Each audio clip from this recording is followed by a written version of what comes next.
Hi అండి, welcome back to our channel. ఈరోజు మన వీడియోలో చాలా టేస్టీగా కొత్తిమీర పచ్చడిని హెల్తీగా ఎలా చేసుకోవాలో చూపించబోతున్నాను. చాలా బాగుంటుంది. మరెందుకు ఆలస్యం, వీడియోని స్టార్ట్ చేసేద్దాం. ముందుగా అయితే నేను ఇక్కడ 4 కట్టల వరకు కొత్తిమీరని తీసుకున్నాను. దీన్ని ఇలా కట్ చేసేసుకొని బాగా వాష్ చేసేసుకోవాలి. ఇలా వాష్ చేసుకున్న తర్వాత ఒక క్లాత్ పైన వేసుకొని ప్యాన్ కింద వేసి కంప్లీట్గా ఆరబెట్టుకోవాలి.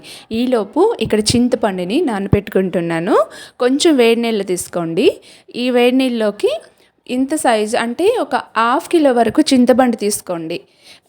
ఈ చింతపండుని నానబెట్టేసుకొని పక్కన పెట్టుకోవాలి. ఇప్పుడు స్టవ్ ఆన్ చేసుకొని స్టవ్ పైన మెంతులు ఆవాలు వేసేసుకొని దీన్ని ఆవు పిండి మెంతు పిండి ఇలా ప్రిపేర్ చేసుకోవాలన్నమాట. మెంతులు 1.5 స్పూన్ వేసుకుంటే ఆవాలు 2 స్పూన్లన్నర వరకు వేసుకోవాలన్నమాట. ఇవి వేసుకున్న తర్వాత చక్కగా ఫ్రై చేసుకోవాలి. మెంతులు ఆవాలు చిటిపటిలాడేంత వరకు కూడా స్టవ్ని లో టు మీడియం ఫ్లేమ్లో పెట్టేసుకొని ఫ్రై చేసుకోవాలి. ఇలా ఫ్రై చేసుకున్న వాటిని మిక్సీ జార్ తీసుకొని మిక్సీ జార్లోకి ట్రాన్స్ఫర్ చేసుకోవాలి. ఈ విధంగా మిక్సీ జార్లోకి చల్లారేక మాత్రమే ట్రాన్స్ఫర్ చేసుకోండి. ఇప్పుడు దీన్ని మిక్సీ పట్టుకొని గ్రైండ్ చేసుకుంటే చూసారు కదా, మెంతపిండి ఆవు పిండి రెడీ అయిపోయింది. ఈ విధంగా ఇలా గ్రైండ్ చేసుకోవాలి. ఇప్పుడు వీటిని పక్కన పెట్టేద్దాం. ఈలోపు ముందుగా చింతపండుని నానబెట్టి తీసుకున్నాం కదా, ఈ చింతపండుని ఇప్పుడు ఇలా మనం తీసుకొని పైనుంట పిప్పిని తీసేయాలన్నమాట. ఈ నారులు ఉంటాయి కదా, చింతపండులో ఉండే నారులు ఇంకా అవంతా మొత్తం తీసేసుకోవాలి. చింతపండు గుజ్జుని పక్కన పెట్టేసుకోండి. నెక్స్ట్ స్టవ్ ఆన్ చేసుకొని స్టవ్ పైన బాండీని పెట్టుకొని ఇందులోకి 1 కప్పు వరకు ఆయిల్ తీసుకోండి. నేనైతే సరసం ఆయిల్ తీసుకుంటున్నాను. పచ్చళ్ళకి ఈ ఆయిల్ అనేది చాలా బాగుంటుందన్నమాట. సో ఇప్పుడు వచ్చి కొత్తిమీరని కంప్లీట్గా ఆరబెట్టేసుకున్నాం కదా, ఇప్పుడు ఈ కొత్తిమీరని వేసేసుకోవాలి. అంత కొత్తిమీర నేను చాలా ఎక్కువ క్వాంటిటీ తీసుకుంటున్నాను కాబట్టి ఒకేసారి వేయలేను కాబట్టి కొంచెంగా ఆయిల్ని వేసుకొని కొత్తిమీరని ఫ్రై చేసుకోవాలి. కొత్తిమీరలో ఉండే వాటర్ అంతా ఎగిరిపోయేంత వరకు కూడా చక్కగా ఫ్రై చేసుకోవాలి. అప్పుడే పచ్చడి నిల్వ అయితే ఉంటుందన్నమాట. సో ఈ విధంగా కొత్తిమీరని చక్కగా ఫ్రై చేసేసుకొని ఇది కంప్లీట్గా చల్లార్చుకున్న తర్వాత మిక్సీ జార్లోకి ట్రాన్స్ఫర్ చేసుకొని దీన్ని గ్రైండ్ చేసుకోవాలన్నమాట. కొత్తిమీర బాగా ఫ్రై అయిపోవాలి, ఇది గుర్తుపెట్టుకోండి. ఇప్పుడు దీన్ని మిక్సీ జార్లో ట్రాన్స్ఫర్ చేసుకొని చల్లారాక ఇప్పుడు గ్రైండ్ చేసేసుకొని తీసేసుకున్నామంటే చాలా బాగుంటుంది. ఇదే విధంగా మిగతా కొత్తిమీరని కూడా ఇలానే ఫ్రై చేసేసుకొని తీసుకొని ఒక ప్లేట్లోకి పెట్టుకొని చల్లారాక గ్రైండ్ చేసేసుకోవాలి. ప్రాసెస్ అయితే ఇలానే చేయాలి. చేస్తేనే కొత్తిమీర నిల్వ ఉంటుంది, టేస్ట్ బాగుంటుంది, పచ్చడి కూడా చక్కగా వస్తుందన్నమాట. మరి ఇలా గ్రైండ్ చేసుకున్న తర్వాత ఒకసారి చూపిస్తాను చూడండి. ఈ విధంగా గ్రైండ్ చేసుకొని ఇప్పుడు పక్కన పెట్టేసేయండి.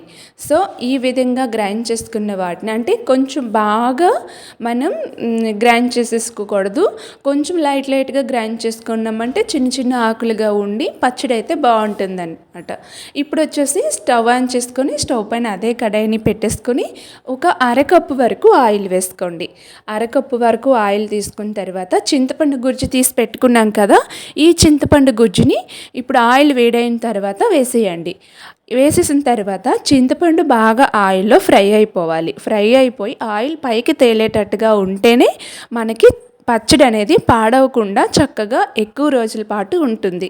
ఇప్పుడు ఇందులోనే మనం సాల్ట్ని తగ్గట్టు సాల్ట్ని వేసుకోండి. మీరు తీసుకునే కొత్తిమీర క్వాంటిటీ బట్టి సాల్ట్ని తీసుకోండి. నేనైతే ఒక 1/2 కప్పు వరకు సాల్ట్ వేసుకున్నాను. సరిపోకపోతే మళ్ళీ వేసుకోవచ్చు. పచ్చడిలో మనం కొంచెం చూసుకుంటూ వేసుకోండి. అలాగే కొంచెం కలర్ కోసం పసుపు అయితే ఒక 1/2 స్పూన్ వరకు వేసాను అనమాట. ఇప్పుడు చూసారు కదా, ఈ విధంగా ఆయిల్ అనేది పైకి తేలి చింతపండు గుజ్జు చక్కగా ఫ్రై అయ్యి ఈ విధంగా ఉంటుందన్నమాట. ఇలా ఉన్నంత వరకు కూడా మనం ఫ్రై చేసుకోవాలి. ఇప్పుడు వీటిని పక్కన పెట్టేయండి. వేరే స్టవ్ పైన కడాయిని పెట్టుకొని ఇందులోకి ఇంకా 4 లేదా 5 టేబుల్ స్పూన్ వరకు ఆయిల్ తీసుకోండి. ఇప్పుడు ఇందులోకి ఆవాలు 1 స్పూన్, జీలకర్ర 1 స్పూన్ వేసుకోండి. నెక్స్ట్ మినపప్పు, తొక్కతో ఉండే మినపప్పు వేసుకోండి. మినపప్పు 1 స్పూన్ వరకు వేసేసుకోవాలి. అలాగే ఇందులో ఎండుమిర్చిని కట్ చేసేసుకొని వేసుకోవచ్చు. ఇంకా వెల్లుల్లి రేకల్ని పొట్టుని తీసేసుకొని వేసుకోవచ్చు, కరివేపాకు వేసుకోవచ్చు. ఇవన్నీ కూడా మీకు నచ్చినన్ని వేసేసుకోండి. శనగపప్పు ఉంటే శనగపప్పుని కూడా ఒక అర స్పూన్ 2 స్పూన్ల వరకు అయినా సరే వేసేసుకొని ఫ్రై చేసుకొని పక్కన పెట్టేసుకోండి. ఇప్పుడు స్టవ్ పైన నేను చింతపండుని ఈ విధంగా ఫ్రై చేసి పెట్టుకున్నాను కదా, ఇప్పుడు ఇందులో కారాన్ని తీసుకుంటున్నాను. మీ దగ్గర మిర్చి ఉంటే ఎండుమిర్చి వేసేసుకోండి, కారం తీసుకోవాలనుకుంటే కారం వేసుకోండి. నేనైతే ఇక్కడ కారంని వాడాను అనమాట. ఇది మార్కెట్లో కొనే కారం అనమాట, చాలా కారంగా ఉంటుంది. సో ఈ కారంని నేను 8 స్పూన్ల వరకు వేసాను అనమాట. సరిపోకపోతే మళ్ళీ వేసుకోవచ్చు. ఇప్పుడు నేను గ్రైండ్ చేసుకున్న ఈ కొత్తిమీరని ఈ కారం ఇంకా చింతపండు గుజ్జు అన్నింటిలోకి కూడా మిక్స్ చేసుకోవాలి.